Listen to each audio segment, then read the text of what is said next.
अच्छा, तो Dubai international stadium में जो इतवार की रात का मंजर था, वो कुछ और ही था। फाइनल से पहले आतिशबाजी, ड्रोन शो, आसमान पर जैसे एक कहानी लिखी जा रही थी। जी हाँ, और हजारों तमाशाइयों का शोर। हर तरफ बस अपनी टीम के रंग। ऐसा लग रहा था जैसे ये सिर्फ एक क्रिकेट मैच नहीं, बल्कि कोई बहुत बड़ा त्योहार है। बिल्कुल। और इसी शानदार माहौल में ILT 2025-26 के फाइनल का स्टेज तैयार था। डेजर्ट वाइपर्स बमुकाबला MI एमिरेट्स। आज हम इसी बड़े मुकाबले का जायजा लेने वाले हैं। लेकिन ये सिर्फ एक मैच रिपोर्ट नहीं होगी। हम उस फाइनल की कहानी के उस किरदार पर बात करेंगे जिसने ना सिर्फ अपनी टीम को पहली बार चैंपियन बनाया, बल्कि पूरे टूर्नामेंट पर अपनी छाप छोड़ी। आप सैम करन की बात कर रही हैं? जी, डेजर्ट वाइपर्स के कप्तान सैम करन की नाकाबिले यकीन कारकर्दगी की। बिल्कुल। ये फाइनल मतलब हिकमत अमली, दबाव को बर्दाश्त करने की सलाहियत और एक ऑलराउंडर की इनफरादी जहानत का एक बेहतरीन नमूना था। हम सिर्फ ये नहीं देखेंगे कि क्या हुआ, बल्कि ये समझने की कोशिश करेंगे कि ये क्यों हुआ और कैसे हुआ। सही। सैम करन ने सिर्फ एक मैच नहीं जीता, उन्होंने ये साबित किया कि एक बड़ा खिलाड़ी बड़े मैच में क्या कर सकता है। तो आइए इस फाइनल की गहराई में उतरते हैं और देखते हैं कि वाइपर्स ने ये तारीख कैसे रकम की। चलें शुरू करते हैं। चलें, वाइपर्स की इनिंग से शुरू करते हैं। फखर जमान और जेसन राय ने आते ही काफी जारहाना अंदाज अपनाया। जी, पहले 3 ओवर्स में ही स्कोर 34 तक पहुंच गया था।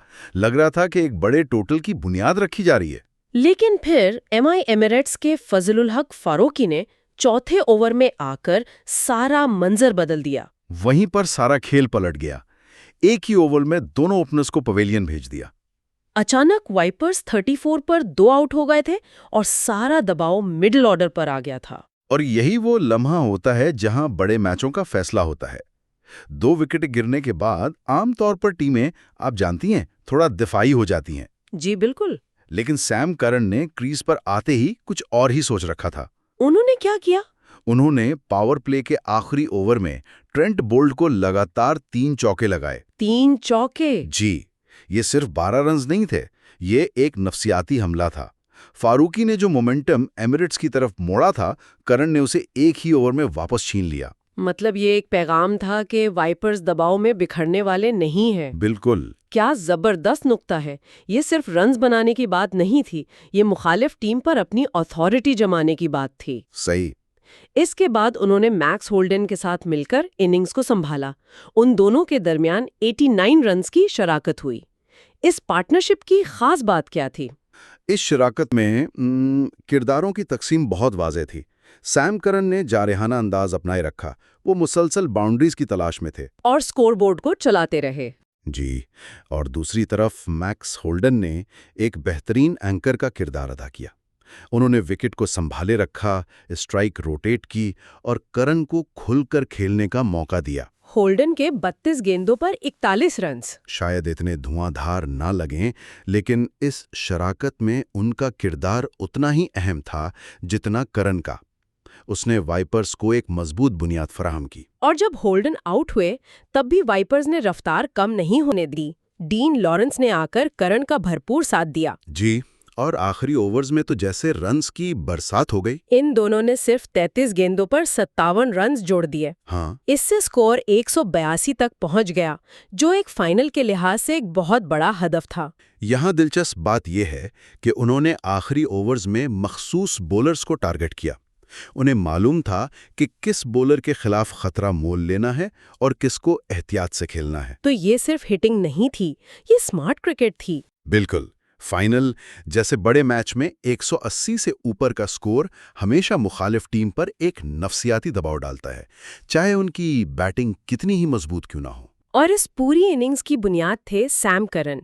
51 गेंदों पर 74 नाकाबिले शिकस्त रन्स, जिसमें 8 चौके और 2 छक्के शामिल थे। ये सिर्फ एक कप्तान की इनिंग्स नहीं थी, ये एक ऐसी इनिंग्स थी जिसने मैच का रुख मुतय्यन कर दिया। तो वाइपर्स ने बोर्ड पर 182 रन्स लगा दिए।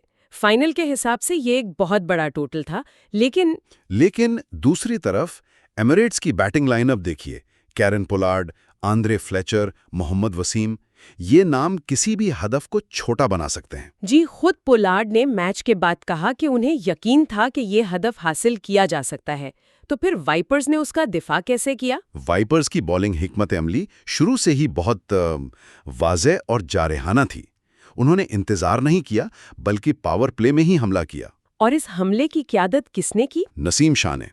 उन्होंने अपने पहले ही स्पेल में आंद्रे फ्लेचर और टॉम बेंटन जैसे खतरनाक बल्लेबाजों को आउट कर दिया। यानी एमिरेट्स की बैटिंग की कमर तोड़ दी। जी। फिर खुजैमा तनवीर ने मोहम्मद वसीम की अहम विकेट हासिल की, जो 13 गेंदों पर 26 रन्स बनाकर खतरनाक नजर आ रहे थे। तो पावर प्ले के इख्तिताम तक एमिरेट्स का स्कोर 46 पर 3 था। जी, वो अपनी 3 अहम विकेटें गंवा चुकी थी। नसीम शाह ने तो विकेटें लीं, लेकिन क्या मैच का असल टर्निंग पॉइंट वो मिडिल ओवर्स थे, जहां शाकिब उल हसन और केरन पोलार्ड जैसे बड़े खिलाड़ी भी रन्स नहीं बना पा रहे थे? आपने बिल्कुल सही जगह उंगली रखी है। आखिर वाइपर्स ने उन्हें कैसे रोके रखा? यही वो फेज था जहां वाइपर्स ने मैच पर अपनी गिरफ्त मजबूत की। शाकिब और पोलार्ड ने 50 रन्स की शराकत जरूर कायम की, लेकिन उसके लिए उन्होंने 44 गेंदें ली। ये T20 में बहुत सुस्त रफ्तारी है। बिल्कुल। वाइपर्स के स्पिनर्स और मीडियम पेसर्स ने उन्हें खुलकर खेलने का मौका ही नहीं दिया। उन्होंने विकेट टू विकेट बॉलिंग की, फील्ड के मुताबिक गेंदबाजी की और बाउंड्रीज देना तकरीबन नामुमकिन बना दिया। इसका नतीजा ये हुआ कि मतलूबा रन रेट बढ़ता चला गया। जी, वो 12 से 14 रन्स फी ओवर तक पहुंच गया, जिससे पोलार्ड और शकीब पर दबाव बढ़ता चला गया। और इसी दबाव का फायदा उठाया उस्मान तारिक ने। जी हाँ, उस्मान तारिक इस मैच के गुमनाम हीरो थे। उन्होंने ना सिर्फ रन्स रोके, बल्कि उस अहम शराकत को भी तोड़ा। पहले संजय कृष्णामूर्ति को आउट किया और फिर सबसे बड़ी विकेट शकीब उल हसन को पेविलियन भेजा। और शकीब जैसे ही आउट हुए, एमिरेट्स की उम्मीदें तकरीबन खत्म हो गईं। जी, रही सही उम्मीदें भी दम तोड़ गईं। इसके बाद नसीम शाह ने अपने दूसरे स्पेल में वापस आकर पोलार्ड की विकेट हासिल की और उसके साथ ही मैच पर वाइपर्स का कब्जा मुकम्मल हो गया। और फिर इख्तिताम डेविड पेन ने किया। उन्होंने 18वें ओवर में आकर 3 विकेटें हासिल की और एमिरेट्स की बची कुची मुजाहिमत भी खत्म कर दी। तो एमिरेट्स की पूरी टीम 18.3 ओवर्स में सिर्फ 136 रन्स बनाकर आउट हो गई और डेजर्ट वाइपर्स में ये फाइनल 46 रन्स के बड़े मार्जिन से जीत लिया। ये एक मुकम्मल टीम परफॉर्मेंस थी, जिसमें हर बॉलर ने अपना किरदार अदा किया। आइए एक बार फिर सैम करन की मजमूई कारकर्दगी पर वापस आते हैं। जी। 74 रन्स की नाकाबिले शिकस्त इनिंग्स पर उन्हें प्लेयर ऑफ द मैच का अवार्ड तो मिलना ही था, लेकिन कहानी यहीं खत्म नहीं हुई। नहीं, बिल्कुल नहीं।